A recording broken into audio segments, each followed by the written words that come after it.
ज़िंदगी के अंदर सफल होने का खेला बस इतना सा है कि आपकी जो सोच है वो टूट जाने की है या फिर जूझने की है, लड़ने की है। अपनी जो ज़िद है, अपने जो सपने हैं उनको पाने की सोच है। अगर उनको पाने की सोच है तो फिर कितनी ही विपरीत परिस्थितियाँ आ जाए, आप लगे रहोगे, डटे रहोगे, जूझोगे उनके साथ में।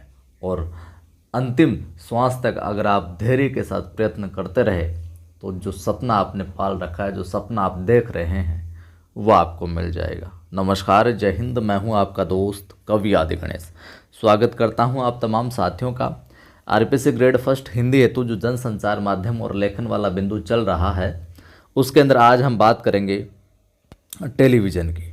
टेलीविज़न से संबंधित जो जो फैक्ट सवाल बन सकते हैं उनको मैं अंडरलाइन करवा दूंगा, उनको मैं आपको नोट करवा दूंगा, ठीक है। और समाचार जो ये लेखन वाला टेलीविज़न की जो स्क्रिप्ट वगैरह लेखन कैसे होती है उसके हम चर्चा बाद में करेंगे। चर्चा टेलीविज़न की हम बात करें तो साथियों, टेलीविज़न का जो संसार है, या यूँ कहें कि बहुत व्यापक है या फिर जनसंचार का सबसे लोकप्रिय और ताकतवर माध्यम बन गया।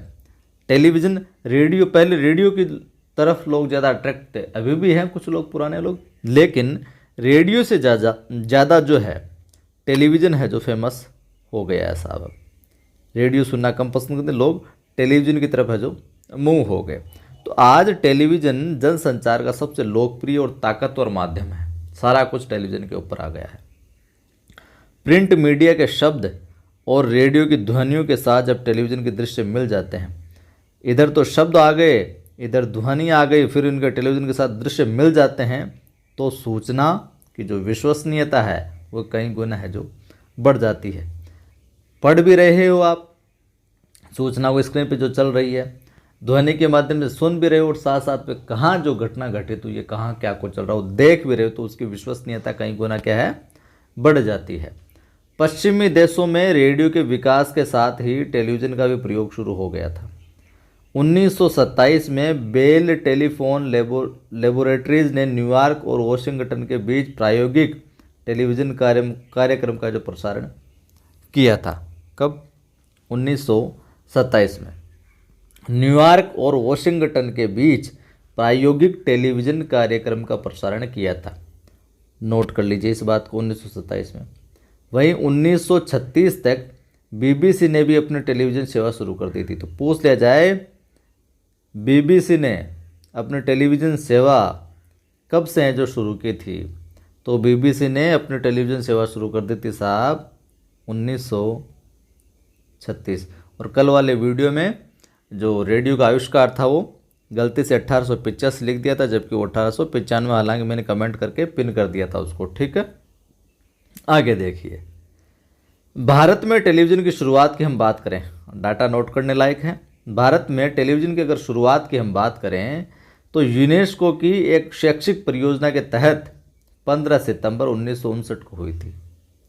यूनेस्को की एक शैक्षिक परियोजना के तहत भारत में टेलीविज़न की शुरुआत 15 सितंबर 1959 को है जो होती है साहब, 15 सितंबर 1959 को, ठीक है, नोट कर लीजिएगा। इसका मकसद, इसका जो उद्देश्य है, टेलीविज़न के जरिए शिक्षा और सामुदायिक विकास को प्रोत्साहित करना था। तो ये सवाल भी पूछा जा सकता है कि जो परियोजना चली, यूनेस्को की एक शैक्षिक परियोजना चली जिसके तहत 15 सितंबर 1959 को भारत में टेलीविज़न की शुरुआत हुई, लेकिन उसका उद्देश्य क्या था ये पूछ लिया जाए तो उद्देश्य आपको ध्यान में रखना है, टेलीविज़न के माध्यम से शिक्षा और सामुदायिक विकास को प्रोत्साहित करना। शिक्षा पहली बात तो ये, प्लस सामुदायिक विकास, सामुदायिक विकास, इनको प्रोत्साहित है जो करना था, ठीक है। इसके तहत दिल्ली के आसपास के गांव में 2 टीवी सेट लगाए गए जिन्हें 200 लोगों ने देखा। 2 टीवी सेट लगाए गए जिन्होंने, कितने लोगों ने देखा? 200 लोगों ने। और यह हफ्ते में 2 बार 1-1 घंटे के लिए दिखाया जाता था उस समय। लेकिन 1965 में स्वतंत्रता दिवस से भारत में विधिवत टीवी सेवा का आरंभ हुआ। अब पूछ लिया जाए, भारत में विधिवत टीवी सेवा का आरंभ कब हुआ? तो 1965 में स्वतंत्रता दिवस से, ठीक है, 1965 में विधिवत रूप से। नोट कीजिएगा इस बात को। तब रोज़ 1 घंटे के लिए टीवी कार्यक्रम दिखाया जाने लगा। पहले 2 बार था। 1975 तक दिल्ली, मुंबई, श्रीनगर, अमृतसर, कोलकाता, मद्रास और लखनऊ में टीवी सेंटर खुल गए। लेकिन 1976 तक टीवी सेवा आकाशवाणी का हिस्सा थी। अब ये पूछ लिया जाए किस सन तक टीवी जो सेवा है आकाशवाणी का हिस्सा थी? 1976 तक। 1976 तक टीवी सेवा जो थी वो आकाशवाणी के साथ में मर्ज में थी, उसी का हिस्सा थी। लेकिन फिर आगे 1 अप्रैल 1976 से इसे अलग कर दिया गया। टीवी सेवा और आकाशवाणी को अलग कब किया गया साहब? तो ध्यान में रखना 1 अप्रैल 1976। 1 अप्रैल 1976 नोट कर लीजिए। और इसे दूरदर्शन नाम दे दिया गया। यह पूछ लिया जाए टीवी सेवा को आकाशवाणी से अलग करके क्या नाम दिया गया 1 अप्रैल 1976 को? तो वो आपको ध्यान में रखना क्या नाम दिया गया साहब? दूरदर्शन नाम है जो दे दिया गया। और 1984 में फिर इसके जो रजत जयंती मनाई गई। आगे बात करते हैं। जो स्वर्गीय प्रधानमंत्री थी अपने श्रीमती इंदिरा गांधी को दूरदर्शन की ताकत का एहसास था कि इसके ज़रिए क्या किया जा सकता है। वह देश भर में टेलीविज़न केंद्रों का जाल बिछाना चाहती थी। पूरे देश भर में टेलीविज़न केंद्र है जो बने। 1980 में श्रीमती इंदिरा गांधी ने प्रोफेसर पीसी जोशी की अध्यक्षता में दूरदर्शन के कार्यक्रमों की गुणवत्ता में सुधार के लिए एक समिति है जो गठित की। तो ये सवाल ध्यान में रखना, PC Joshi, professor PC Joshi की अध्यक्षता में दूरदर्शन के कार्यक्रमों को सुधारने के लिए समिति है जो कब स्थापित की? 1980 में स्थापित की श्रीमती इंदिरा गांधी के सहयोग से। और अध्यक्ष कौन थे? Professor PC Joshi. तो आ गई बात समझ में। 1980 में प्रोफेसर पीसी जोशी समिति है जो गठित की गई थी। आगे हम बात करें इसमें थोड़ा सा। एक समिति गठित की। जोशी ने अपनी रिपोर्ट में लिखा, तो ये कथन देकर पूछा जा सकता है किस रिपोर्ट से संबंधित है। जोशी साहब रिपोर्ट में लिखते हैं, हमारे जैसे समाज में जहाँ पुराने मूल्य टूट रहे हों और नए न बन रहे हों, वहाँ दूरदर्शन बड़ी भूमिका निभाते हुए जनतंत्र को मजबूत बना सकता है। ये संभावनाएं व्यक्त की ये रिपोर्ट में है जो उन्होंने कोट किया। तो ये कथन है जो जरूर ध्यान में रखिएगा। अब समिति जो बनी, जोशी समिति, कौन सी? पीसी जोशी समिति। अब पीसी जोशी समिति क्या? इस समिति के मुताबिक जनसंचार माध्यम के बतौर भारत में दूरदर्शन के निम्नलिखित उद्देश्य है जो होने चाहिए। अब क्या क्या उद्देश्य उन्होंने बताए, ये भी जरूर ध्यान में रखना कि सामाजिक परिवर्तन, राष्ट्रीय एकता, वैज्ञानिक चेतना का विकास, परिवार कल्याण को प्रोत्साहन, कृषि विकास, पर्यावरण संरक्षण और सामाजिक विकास, खेल संस्कृति का विकास और सांस्कृतिक धरोहर को प्रोत्साहन। ये जनसंचार माध्यम के बतौर भारत में दूरदर्शन के निम्नलिखित उद्देश्य बताते हैं। सारे के सारे किसके हैं? दूरदर्शन के उद्देश्य हैं साहब। वहीं आगे हम बात करें थोड़ा, तो दूरदर्शन ने देश की सूचना, शिक्षा और मनोरंजन की ज़रूरतों को पूरा करने की दिशा में बहुत अच्छा काम किया। लेकिन लंबे समय तक सरकारी नियंत्रण में रहने के कारण इसमें क्या वो ताजगी नहीं रही। जैसे कि मैंने पिछले वीडियो में बताया था, अलग किया गया तो उस ताजगी का भाव खटकने लगा। तो पत्रकारिता के निष्पक्ष माध्यम के तौर पर ये अपनी जगह जो नहीं बना सका। अलबत्ता मनोरंजन के एक लोकप्रिय माध्यम के तौर पर इसे अपनी एक खास जगह बना ले। मनोरंजन हो रहा था लेकिन जो सूचना पत्रकारिता मिलनी चाहिए वो है जो नहीं मिल रही थी। ठीक है। वहीं हम बात करें 1991 में बात करें, जो खाड़ी युद्ध के दौरान दुनिया भर के लोगों ने केबल टीवी के जरिए युद्ध का सीधा प्रसारण देखा था।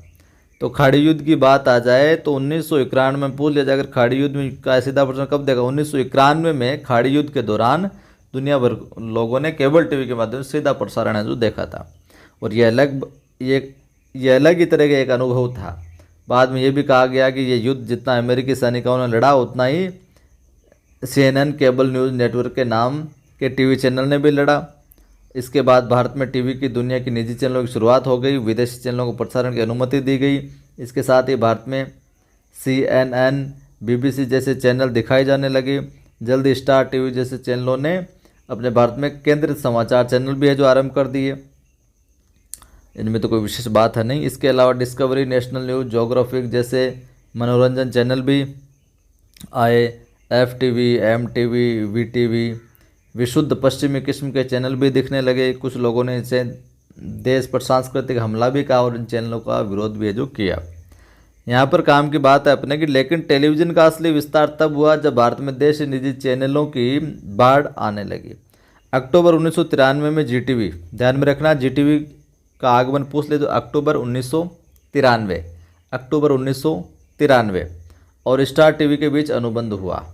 तो स्टार टीवी और GTV के बीच में अनुबंध की बात आए तो विशेष दोनों कंबाइंड आगमन की बात 1993 में हुआ। उसके बाद समाचार के क्षेत्र में भी जी न्यूज़ और स्टार न्यूज़ नामक चैनल आए। सन 2002 में आज तक के स्वतंत्र चैनल के रूप में आने के बाद, तो आज तक का स्वतंत्र चैनल के रूप में आज तक कब आया? 2002 में। जैसे समाचार चैनलों की जो बाढ़ आ गई थी, आज तक पहले बहुत फेमस था, अब भी है, लेकिन अब तो रिपब्लिक, समाचार भारत, TV9 भारत और बहुत सारे आ गए।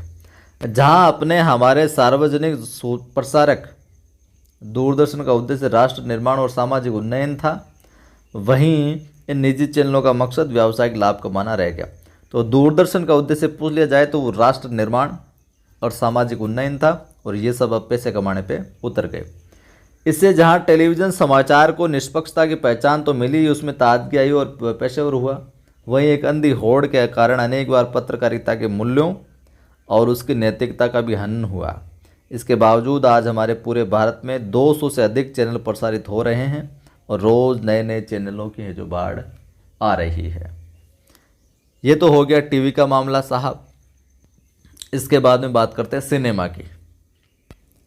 सिनेमा जनसंचार का सबसे लोकप्रिय और प्रभावशाली माध्यम सिनेमा है। हालांकि यह जनसंचार के अन्य माध्यमों की तरह सीधे तौर पर सूचना देने का काम नहीं करता है। फिल्मों के जरिए, नाटकों के जरिए, शॉर्ट फिल्मों के जरिए उस तरह की सूचनाएं देने का काम करता है, लेकिन परोक्ष रूप से सूचना, ज्ञान और संदेश देने का काम करता है। सिनेमा को मनोरंजन के एक सशक्त माध्यम के तौर पर देखा जाता रहा है। आविष्कार की बात करें, नोट कीजिएगा यहाँ से, सिनेमा के आविष्कार का श्रेय थॉमस एल्वा एडिसन को जाता है। तो पूछ ले जाए सिनेमा का आविष्कारक कौन है साहब, तो आपको क्या बताना है? Thomas Alva Edison. कौन हो जाएगा? Thomas Alva Edison. और ये 1883 में मिनी टेलीस्कोप की खोज के साथ जो जुड़ा हुआ है। तो खोज कब हुई सिनेमा की, यूँ पूछ लिया जाए, या मिनी टेलीस्कोप के साथ में 1883 में थॉमस एल्वा एडिसन इसके आविष्कारक। वहीं 1894 में फ्रांस में पहली फिल्म बनी द अराइवल ऑफ ट्रेन। तो विश्व की सर्वप्रथम फिल्म पूछ ले जाएगी, विश्व की पहली फिल्म, तो the arrival of train. The arrival of train 1894 France में। ठीक है। सिनेमा की तकनीक में तेज़ी से विकास हुआ और जल्दी जल्दी यूरोप और अमेरिका में अच्छी फिल्में जो फिर बनने लगी। तो ये 2-3 डाटा ध्यान में रखना ऊपर वाले। भारत की बात करें, भारत में पहली मूक फिल्म बनाने का श्रेय दादा साहब फाल्के को जाता है, और ये फिल्म थी 1913 में बनी राजा हरिश्चंद्र। तो पहली मूक फिल्म भारत की राजा हरिश्चंद्र, समय 1913, बनाने वाले दादा साहब फाल्के, पूछा गया है पहले भी। ठीक है। इसके बाद की हम बात करें, 2 दशकों में कई मूक फिल्में बनी। इनके कथानक, धर्म, इतिहास और लोक गाथाओं के इर्द गिर्द बुने जाते रहे। 1931 में पहली बोलती फिल्म बनी आलम आरा। ये भी सवाल पूछा गया है कि पहली बोलती फिल्म कौन सी? आलम आरा। कब? 1931 में। और इसके बाद बोलती फिल्मों का दौर शुरू हो गया, आवाज़ भी आने लगी मूक फिल्मों के साथ साथ में। आज़ादी के बाद जहां एक तरफ भारतीय सिनेमा ने देश के सामाजिक यथार्थ को गहराई से पकड़कर आवाज़ देने की कोशिश की, वहीं लोकप्रिय सिनेमा ने व्यावसायिकता का रास्ता अपनाया। एक तरफ पृथ्वीराज कपूर, महबूब खान, सोहराब मोदी, गुरुदत्त जैसे फिल्मकार थे, दूसरी तरफ सत्यजीत रॉय जैसे फिल्मकार थे। तो सत्यजीत रॉय फिल्मकार साहब 70 के दशक तक सिनेमा के मूल में प्रेम, फैंटासी और एक कभी न हारने वाले सुपर नेचुरल हीरो की परिकल्पना की रही। कहानियों में कुछ न कुछ संदेश देने की भी कोशिश होती हुई, लेकिन बहुत ही अव्यवहारिक तरीके से 70 और 80 के दशक में कुछ फिल्मकारों ने महसूस किया कि सिनेमा जैसे सशक्त संचार माध्यम का इस्तेमाल आम लोगों में चेतना फैलाने, उसे व्यवहारिक जीवन की समस्याओं से जोड़ने के और अन्याय के खिलाफ एक कलात्मक अभिव्यक्ति के तौर पर किया जाना चाहिए। और यही समानांतर सिनेमा का दौर था, और इस दौरान अंकुर, निशांत, अर्ध सत्य जैसी जो फिल्में बनी। हालांकि सत्यजीत रॉय ने 50 के दशक में ही पथेर पांचाली बनाकर, तो ये भी पूछा जा सकता है पथेर पांचाली किसने बनाई? सत्यजीत रॉय ने शुरुआत कर दी थी। समानांतर सिनेमा ने एक आंदोलन की शक्ल ली 60 के दशक के आखिरी वर्षों और 70 के दशक में। यह आंदोलन 80 के दशक में भी जारी रहा, कुछ संदेश का, जनमानस की बात कहने का। इस धारा में सत्यजीत रॉय के अलावा श्याम बेनेगल, मृणाल सेन, ऋत्विक घटक, अदूर, गोपाल कृष्णन, MS सत्यु, गोविंद निहलानी जैसे फिल्मकार शामिल हुए। लेकिन बाजारवाद और व्यावसायिकता के दबाव में समानांतर या कला फिल्मों का दौर 80 के दशक में ख़त्म होने लगा। एक बार फिल्म लोकप्रिय मुंबईया फिल्म है जो छाने लगी। हिंदी सिनेमा पर शुरू से ही पॉपुलर और लोकप्रिय फिल्मों का दबदबा रहा। कला फिल्मों को समानांतर सिनेमा इसलिए भी कहा गया है क्योंकि वे अपनी अंतर्वस्तु में लोकप्रिय फिल्मों के समानांतर चलती थी। कला फिल्मों के कमज़ोर पड़ने के साथ एक बार फिर पॉपुलर या लोकप्रिय सिनेमा हावी हो गया, जो लोगों को ज़्यादा अट्रैक्ट करे। तकनीक की कथानक पर है जो भारी पड़ने लगी, तकनीक है जो कथानक पर भारी पड़ने लगी। अब स्टोरियाँ वो नहीं रही। आगे यहाँ पर हम देखें, ज़रूरी बात जो मैं नोट करवा देता हूँ। फिर धीरे धीरे अलग अलग तरीके की फिल्में हैं जो बनने लगी, कहीं अश्लीलता भी शामिल होने लगी। और लगभग भारत मौजूदा समय में, यहाँ पर इम्पोर्टेंट बात थोड़ी सी ये ध्यान में रखना है, मौजूदा समय में भारत हर साल लगभग 800 फिल्मों का निर्माण करता है। 800, 1000, अब तो ज़्यादा भी करने लग गया, इतनी फिल्में बनाता है। हिंदी क्षेत्र के अलावा क्षेत्रीय जो भाषाएं, तमिल, तेलुगु, कन्नड़, मलयालम, भोजपुरी, इन सब में है जो फिल्में बनती है आजकल और खूब चलती भी है। तो ये था अपना सिनेमा का सिस्टम, जिसके अंदर आपको आविष्कारक थॉमस एल्वा एडिसन का ध्यान रखना है। 1883 में मिनीटेस्कोप के साथ में करते हैं आविष्कार। विश्व की सर्वप्रथम फिल्म की बात की जाए तो द अराइवल हो जाएगी, द अराइवल ऑफ ट्रेन हो जाएगी। भारत की पहली मूक फिल्म की बात करें, भारत की मूक फिल्म की तो राजा हरिश्चंद्र हो जाएगी। और भारत की जो अपनी निर्माता निर्देशक है दादा साहब फाल्के थे, ठीक है, और आलम आरा हो जाएगी बोलती। तो ये कुछ फैक्ट है सिनेमा के तौर पर, वो ध्यान में रखना है। इंटरनेट की बात कर लेते हैं आगे थोड़ा सा। तो इंटरनेट का क्या रोल है? सारा रोल इंटरनेट का ही है भाई साहब आज तो। इसका क्या कुछ इतिहास है? इंटरनेट जनसंचार का सबसे नया लेकिन तेज़ी से लोकप्रिय हो रहा माध्यम है। सबसे नया और तेज़ी से लोकप्रिय होने वाला साहब माध्यम है। एक ऐसा माध्यम जिसमें प्रिंट मीडिया, रेडियो, टेलीविज़न, किताब, सिनेमा, यहाँ तक पुस्तकालय के सारे गुण मौजूद है। सारा का सारा इंटरनेट पर मिल जाएगा, किताबें भी मिल जाएगी, रेडियो वाला सेगमेंट भी मिल जाएगा आपको, सारा कुछ, सिनेमा भी। उसकी पहुंच दुनिया के कोने कोने तक, और उसकी रफ्तार का कोई जवाब नहीं है। एक क्लिक पे सारा आ जाता है, गूगल आपको बता देता है। उसमें सारे माध्यमों का समागम है। इंटरनेट पर आप दुनिया के किसी भी कोने से छपने वाले अखबार या पत्रिका में छपी सामग्री पढ़ सकते हैं। आजकल तो एप्लीकेशन हो गई हर समाचार पत्र की। रेडियो सुन सकते हैं, सिनेमा देख सकते हैं, किताबें पढ़ सकते हैं। विश्वव्यापी जाल के भीतर जमा करोड़ों पन्नों में से पल भर में अपने मतलब की सामग्री खोल सकते हैं आप।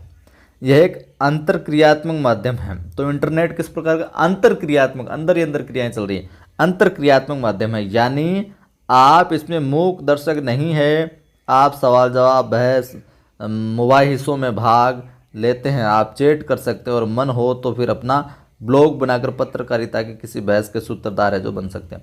ब्लॉग भी लग सकते हैं आप गूगल पर।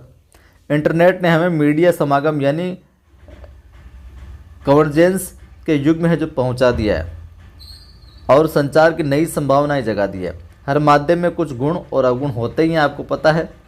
और इंटरनेट ने जहाँ पढ़ने लिखने वालों के लिए, शोधकर्ताओं के लिए संभावनाओं के नए कपाट खोले, वहीं हम विश्वग्राम का सदस्य बना दिया है। वहीं इसमें कुछ खामियां भी है। पहली खामी तो यह है कि इसमें लाखों लोग अश्लील पन्ने भर दिए हैं। लाखों, माफ कीजिए, अच्छी चीज़ों के साथ साथ ही लाखों इसमें अश्लील पन्ने भर दिए। कहीं अश्लील चीज़ में आपको देखने को मिल जाएगी, तो इससे थोड़ा सा प्रभाव पड़ रहा है, जिसमें बच्चों के कोमल मन पर बुरा असर पड़ सकता है। दूसरी खामी यह है कि इसका दुरुपयोग भी किया जाता है, और हाल के वर्षों में इंटरनेट के दुरुपयोग की कई घटनाएं हैं जो सामने आई, कई घटनाएं देखने को मिली है साहब।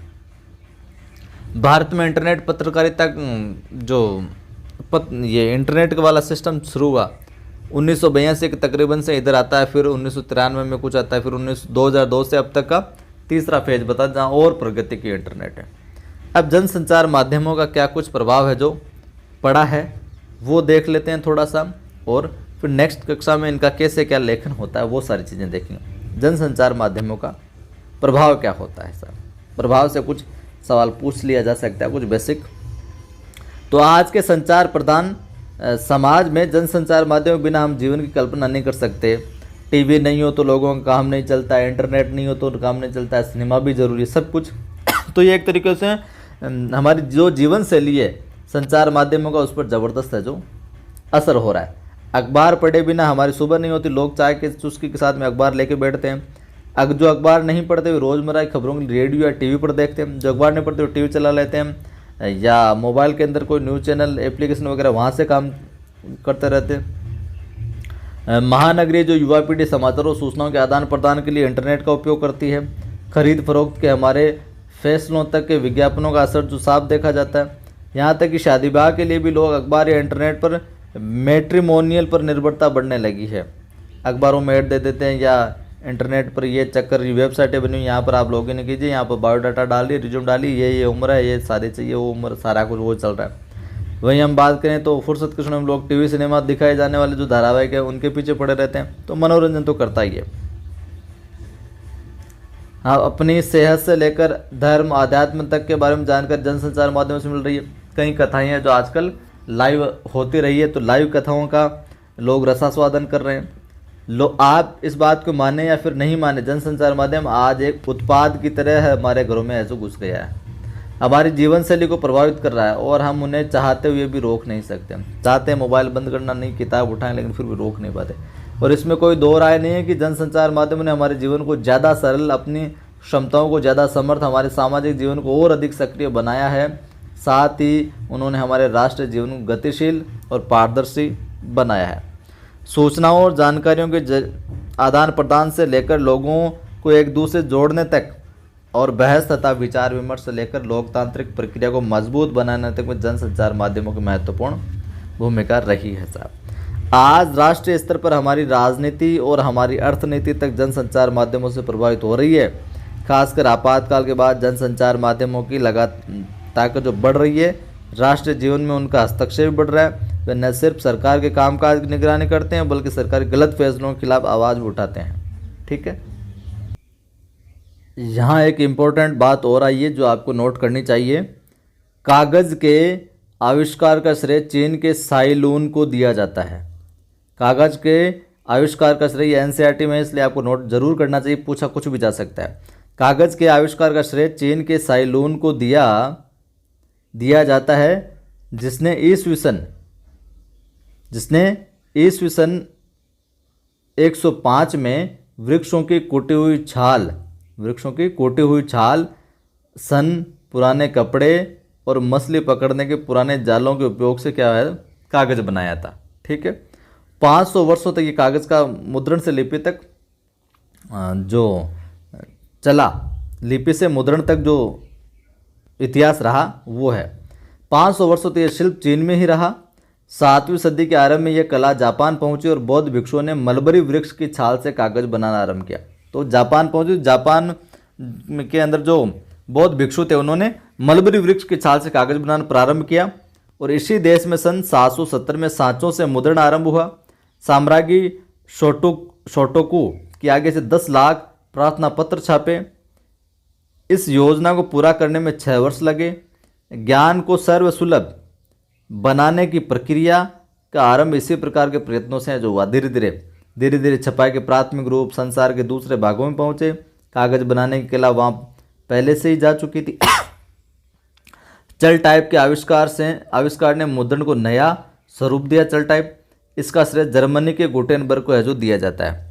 तो फिर टाइप वाला सिस्टम लाने का श्रेय किसको, जर्मनी का गुटेनबर्ग था उसको जाता है, जिसने 1400 और 1468 के बीच में चल टाइप का जो आविष्कार किया। तो पूरे चल टाइप का आविष्कार कब से कब तक के बीच में, 1468 के बीच में किसने किया, जर्मनी के गुटेनबर्ग को है जो इसका श्रेय है जो जाता है। और उसकी 428 पंक्तियों की बाइबिल गुटेनबर्ग बाइबिल को कई विद्वान दुनिया की पहली छपी पुस्तक है जो मानते हैं। 428 पंक्तियों की किताब बाइबल, गुटेनबर्ग बाइबल, इसको विद्वान दुनिया की पहली छपी किताब है जो मानते हैं। ध्यान में रखना इस बात को। वैसे ये दावा दूसरी पुस्तकों के लिए भी किया जाता है। संभवतः सन 1300 के आसपास छपी एक कोरियाई धार्मिक पुस्तक अब तक उपलब्ध पुस्तकों में सबसे पुरानी है और इस पुस्तक में चल टाइप का उपयोग नहीं हुआ था, लेकिन चल टाइप वाली गुटेनबर्ग वाली। मुद्रण के आविष्कार से पुस्तकों और समाचार पत्रों के प्रकाशन का रास्ता खुल गया। इस तरह ज्ञान के प्रसार और स्थायित्व की संभावनाएं बढ़ी। ज्ञान अब तक एक छोटे से वर्ग के हाथ में था। पुस्तकों और समाचार पत्रों ने उसका दायरा बढ़ाया और वह क्रमशः सर्वसुलभ होने लगा। मुद्रण की क्रांति विचारों की क्रांति की शुरुआत थी। ठीक है, यह था आज की कक्षा में कुछ विशेष बातें अपने टेलीविज़न की, सिनेमा की, इंटरनेट की। कल की कक्षा में लेखन पर किस प्रकार से इनकी स्क्रिप्ट वगैरह लिखी जाती है वो बात करेंगे।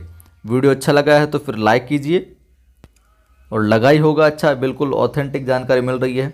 सभी दोस्तों को सभी ग्रुप में शेयर कीजिए ताकि वो भी जुड़कर लाभ ले सके। पहली बार देख रहे हो चैनल को सब्सक्राइब करो, बेल आइकन क्लिक करो ताकि हर वीडियो की सूचना मिलती रहे। टेलीग्राम चैनल का लिंक डिस्क्रिप्शन में मिल जाएगा आपको। कवि आदि गणेश हिंदी नाम से टेलीग्राम चैनल, जिस पर 7500 से अधिक लोग जुड़े हुए हैं।